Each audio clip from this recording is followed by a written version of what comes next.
Hai teman-teman sekalian, pemirsa warganet belajartv.com. Hari ini di episode selanjutnya ini kita kembali lagi bertemu di program berbagi cerita inspirasi.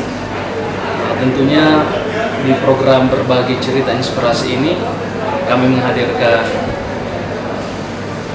bintang tamu kami yang akan menginspirasi teman-teman sekalian, khususnya pada kesempatan hari ini kita akan menginspirasi teman-teman pelajar yang ada di rumah. Di samping saya sudah duduk sosok adik kita, namanya Iin, perempuan yang cantik ini. Jangan salah, sudah tembus nasional. Iin jangan terlalu grogi ya. Apa kabar Ade Iin? Saya panggil Ade atau saya panggil kakak atau apa ini?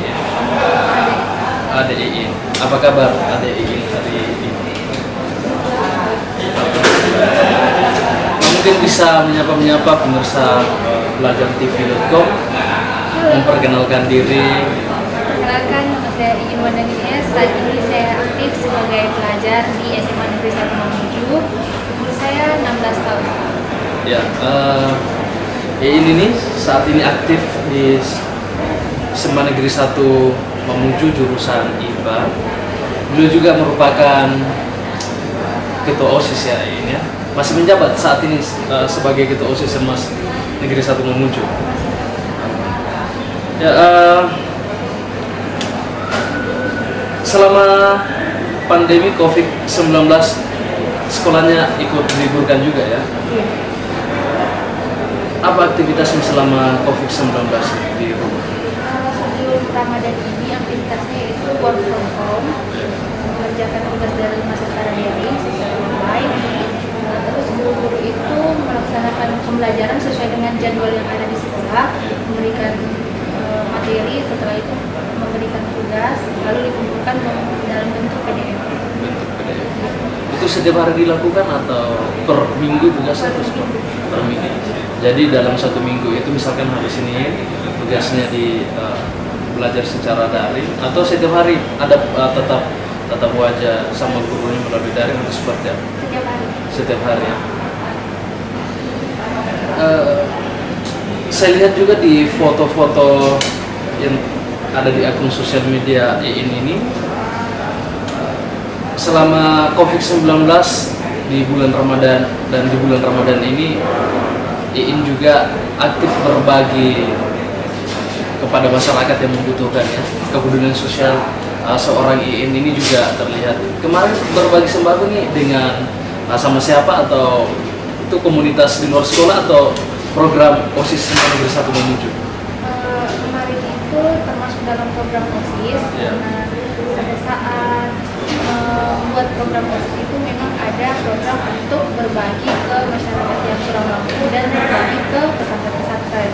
Jadi saya mengajak teman-teman, walaupun di tengah pandemi COVID ini kami tetap mengumpulkan sembako itu secara protokol kesehatan COVID.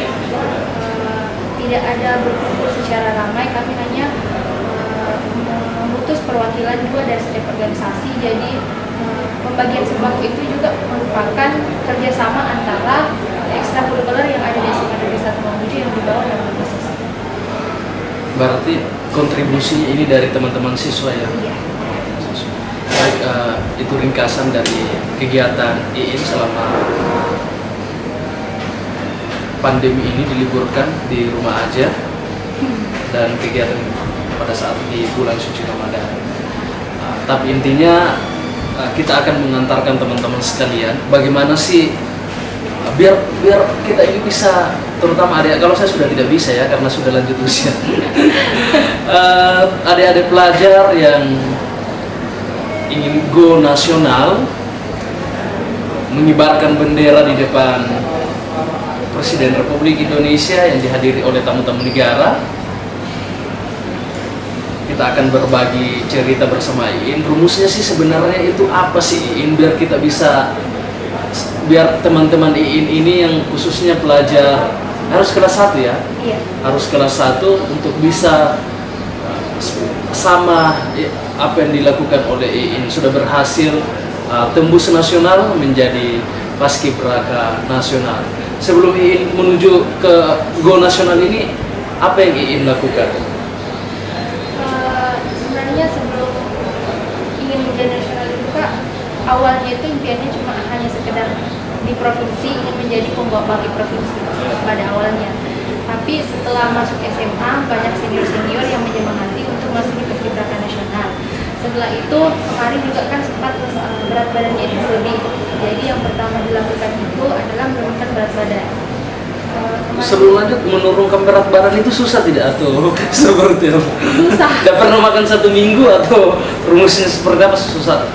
Salah satu tantangannya di situ ya, iya, harus karena di paskibraka ini kan tinggi badan, terus kemudian berat badan harus seimbang ya. Iya. Nah, itu salah satu syarat utama. Kalau anda lolos itu tentu IIN tidak bisa lanjut ke nasional. Bisa dilanjut cerita seperti apa? Hal-hal apa saja yang dipersiapkan? Terus setelah itu latihan fisik setiap sore. Ya. Setelah latihan fisik lari, sit up, push up, pull up. Setelah itu jam 4 sore itu berenang untuk menambah tinggi karena kemarin tingginya masih mencapai standar 155 cm. Jadi setiap sore lari, latihan fisik, malam itu latihan akademik karena tes paskibraka nasional itu Kak tidak hanya menggunakan fisik tapi juga otak. Setelah itu tes keterampilan. Tes keterampilan itu bagaimana kita menjelaskan budaya-budaya yang ada di daerah Sulawesi Barat, apa saja mulai dari tarian, lagu daerah, bahasa daerah itu harus dikuasai. Terus yang keempat itu bahasa asing yang dikuasai. Selain bahasa Inggris juga kemarin alhamdulillah sempat menunjukkan bahasa Jerman. Jadi bisa bahasa Jerman ya? Bisa memperkenalkan diri menggunakan bahasa Jerman ya, mungkin biar teman-teman percaya bahwa ini mampu berbahasa Jerman. Ich bedanke mich bei Ihnen für die schöne Gelegenheit. Ich möchte myself personal. Mein Name ist Imaden S. Ich wohne in Jalan Sukarmin. Ich bin eine Schülerin. Ya cukup. Karena mungkin kita juga tidak tahu. Ya ini belajar di mana bahasa Jerman ya? Kemarin waktu kelas 10 itu Kak sempat jurusan di sekolah. Ya. Peminatannya itu bahasa Jerman. Bahasa Jerman. Luar biasa. Mungkin teman-teman yang nonton video ini bisa tepuk tangan di tempatnya saja ya. Berarti ini saya akan bermimpi ini bisa tembus ke nasional. Orang tuanya pasti ikut bangga pastinya kan. Berarti selain sebelum masuk seleksi PBB-nya harus bagus, balik kiri, balik kanan, terus langkah 3 maju mungkin ya. Ini yang menjadi hal yang penting ya, harus memiliki skill, terus kemudian memiliki keahlian-keahlian di luar dari itu ya. Berapa bulan persiapannya? Persiapan itu mulai dari November. Mulai dari November. Seleksinya Maret, jadi 4 bulan. Cuman sayangnya di tahun 2020 ini karena kondisi Republik Indonesia yang lagi dilanda, bukan hanya Indonesia ya, ini global ya, sehingga mungkin tahun 2020 di bulan Agustus nanti pengibaran sang merah putih itu tidak akan melibatkan putra-putra yang ada di daerah ya. Tapi teman-teman sekalian, adik-adik sekalian jangan putus semangat karena kita berdoa semoga kondisi bangsa ini cepat pulih. Di tahun 2021 mungkin akan kembali normal seperti biasanya. Selain itu cerita-cerita apa yang bisa dibagi ke adik-adik untuk menjadi agar bisa menjadi seorang paskibraka nasional ini? Pertama itu Kak dari mental, bagaimana seseorang tersebut harus menyiapkan mental secara berani, jangan pernah mendengarkan apa yang dikatakan orang lain, percaya sama diri sendiri. Terus setelah itu bagaimanapun orang lain mematahkan semangatnya, tetap berusaha dan tetap percaya diri karena usaha tidak punya hasil. Kisah apa yang tidak bisa IIN lupakan pas bertugas di Istana Negara? Kisahnya itu banyak sih Kak, mulai dari awal sampai di Cibubur, kan di karantina itu di Cibubur. Pas sampai di Cibubur itu kita kan bertemu sama teman-teman dari 34 provinsi, dan itu harus secara cepat beradaptasi bagaimana teman-teman di sana. Dan alhamdulillah waktu pas masuk pendaftaran registrasi itu teman-teman itu udah pada kayak, hai Kak, ini salam dari ini, udah pada akrab semua. Jadi kita juga merasa santai, tidak merasa tegang. Terus kenangannya itu pada saat pengibaran dan pada saat pengukuhan bersalaman langsung dengan Presiden Jokowi. Kemarin Iin masuk di ini kan paskibraka kan terbagi-bagi ya, pasukan-pasukan. Saya tidak tahu pembagian tugasnya. Iin pada saat itu bertugas di mana nih? Pada saat hari 17 Agustus itu bertugas di pasukan 17. Pasukan 17. Pendidikan latihannya seorang paskibraka nasional itu mungkin bisa berbagi ke teman-teman. Itu seperti apa ya? Seperti jam 4 subuh itu sudah bangun pagi untuk melaksanakan sholat subuh. Setelah sholat subuh itu kita melaksanakan olahraga pagi, lari, pemanasan. Setelah itu sarapan pagi.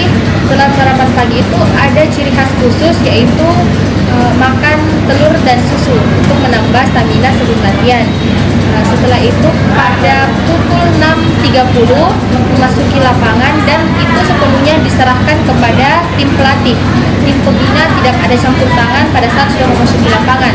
Setelah memasuki lapangan itu langsung memulai latihan, dan latihannya itu ada yang unik di Paskibraka Nasional ini Kak, karena Paskibraka Nasional ini itu posisinya tidak menentu. Setiap latihan itu kita barisannya dipindah-pindah, dicoba di setiap barisan. Jadi nanti pada saat 17 Agustus pagi baru diumumkan kita akan ditetapkan di posisi mana. Seperti contohnya pembawa baki, kita akan dites semuanya untuk menjadi pembawa baki.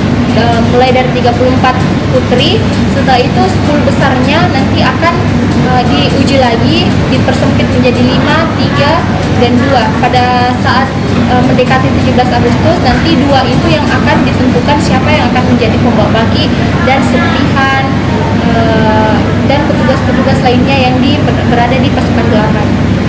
Posisi-posisi tegangnya itu seorang paskibraka nasional pada saat bertugas 17 Agustusnya itu Iin tegang atau tidak, atau seperti apa? Ada tidak rasa beban di dalam pikiran Iin pada saat itu? Pada saat 17 Agustus itu Kak sudah tidak merasa ragu, tidak merasa takut ataupun deg-degan, karena pada saat 16 Agustus itu sudah melaksanakan gladi bersih sesuai dengan upacara 17 Agustus nanti. Jadi 16 Agustus kita sudah mengenakan pakaian paskibraka lengkap, pakaian PDU lengkap. Jadi kita tidak merasa deg-degan lagi. Dan pada saat seminggu sebelum kita latihan di Istana Negara, itu kita sudah di Cibubur itu sudah gladi kotornya itu seperti di istana, ditata sesuai dengan upacara di istana Kak. Jadi tidak ada lagi rasa deg-degan. Bahkan semua petugas upacara itu ikut gladi kotor di Cibubur. Wah, sangat keren sekali. Iin ini putri atau seorang penerus tentunya di Mamuju ya, calon pemimpin. Tapi saya dengar cita-cita Iin ini akan mendaftar sebagai poluan ya. Kenapa cita-citanya mau jadi poluan? Karena ingin menjadi seorang abdi negara. Luar biasa, jawaban yang singkat. Iin ini mau menjadi poluan karena ingin menjadi abdi negara.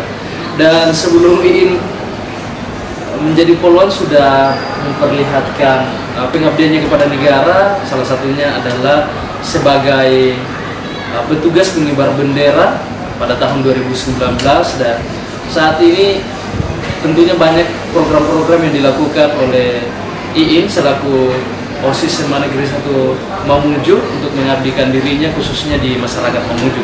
Salah satunya program berbagi sembako bersama dengan pengurus organisasi OSIS dan organisasi ekstrakurikuler ya di SMA Negeri 1 Mamuju bekerja sama meringankan beban masyarakat Mamuju di masa pandemi ini. Teman-teman pemirsa belajartv.com, karena kita berada di akhir acara, tentunya saya mau mendengarkan closing statement Iin disampaikan kepada khususnya pemirsa belajartv.com, adik-adik pelajar yang mungkin masih SMP dan atau saat ini sudah SMA kelas 1. Kalimat inspirasi apa yang Iin akan sampaikan untuk menginspirasi adik-adik kita? Oke, untuk adik-adik pelajar yang ada di Mamuju, kita harus membuktikan bahwa Sulawesi Barat juga itu bisa bersaing dengan daerah lain, dan jangan pernah mementingkan apa yang diomongkan orang lain. Tetap semangat, tetap teguh pada tujuan, dan tetap teguh pada cita-cita. Sekali lagi tepuk tangan di tempat saja kawan-kawan sekalian. Baik, terima kasih banyak atas kesempatan yang diberikan oleh adik Iin. Teman-teman sekalian, sampai berjumpa lagi di episode selanjutnya.